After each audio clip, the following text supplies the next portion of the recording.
നമസ്കാരം. കോതമംഗലത്ത് UDF തൊഴിലാളി സംഘടനകളുടെ നേതൃത്വത്തിൽ ദേശീയ പണിമുടക്കിനോടനുബന്ധിച്ച് റാലിയും പൊതുസമ്മേളനവും നടത്തി.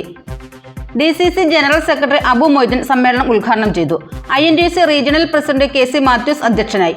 Shameer Penakkal, Babu Elias, Ibrahim Kavalil, MS Eldhose, Bhanumathi Raju, Chandralekha Sasidharan, Seethi Muhammed, Anas Muvattupuzha, MB Sugathan, Binoy C Pullan, Basil Thanikkottu, Sasi Kunjuman, KE Kasim, Jamal Kumbassery, KV Antony, Muhammad Iqbal, Sreeraj, Yadu Jayan, PMA Kareem, Jolly George, Ali Padinjarachali, MB Reji, Basheer Chirangara, Wilson Pindimana, AB Nambichankudy, Jijo George, Wilson K John, Anil Raman Nair, Razak Nerimangalam, Jose Kaithamana, Suresh Alappat, MS Prahladan, Yusuf Nellikuzhi, Gunavathi Sivadasan, Biju Cherian, MS Nibu, Kasim Thankalam, Thampi Little, Ilyas Irumalappady എന്നിവർ പ്രസംഗിച്ചു.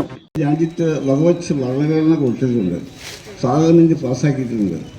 ആ നിയമങ്ങളെല്ലാം ആനുകൂല്യങ്ങൾ അവർക്ക് കിട്ടാതിരിക്കുന്നതിന് വേണ്ടി ഏകപക്ഷീയമായി ഈ തരത്തിൽ തൊഴിലാളി യൂണിയനുമായി ആലോചിക്കാതെ BJP സർക്കാർ ലേബർ കോഡ് കൊണ്ടുവന്നത് തൊഴിലാളികളുടെ മാന്യമായ അവകാശങ്ങൾ നിഷേധിക്കുന്നതിന് വേണ്ടിയിട്ടുള്ളത് അവരുടെ ശ്രമത്തിൻ്റെ ഭാഗമാണ്.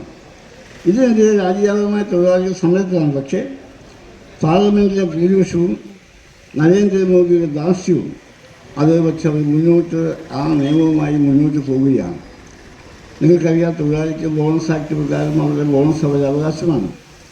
അതുപോലെ പിരിച്ചുകൊണ്ട് പോകുന്ന തൊഴിലാളിക്ക് ചില അവകാശങ്ങളുള്ളതും അവരുടെ അവകാശമാണ്. ഗ്രാറ്റുവിറ്റി തൊഴിലാളികളുടെ അവകാശമാണ്. റീപെയ്മെൻറ്റ് അലവൻസ് അവരുടെ അവകാശമാണ്. മെറ്റേണിറ്റി ലീവ് ആനുകൂല്യം അവരുടെ അവകാശമാണ്. അതെല്ലാം സ്വതന്ത്രമായി ഇന്ത്യയിൽ കഴിഞ്ഞ കാലങ്ങളിൽ ഇവിടെ 12 വർഷത്തെ നരേന്ദ്രമോദിയുടെ അവകാശമല്ല, അതിനു മുമ്പ് ഈ പാർലമെൻറ്റ് അവതരിപ്പിക്കപ്പെട്ട നിയമങ്ങളാണ്. അതിനെല്ലാം നിഷേധിക്കപ്പെടുന്ന സമീപനമായി ഇതിൽ മുന്നോട്ട് പോകുന്നു. ആർക്ക് വേണ്ടി?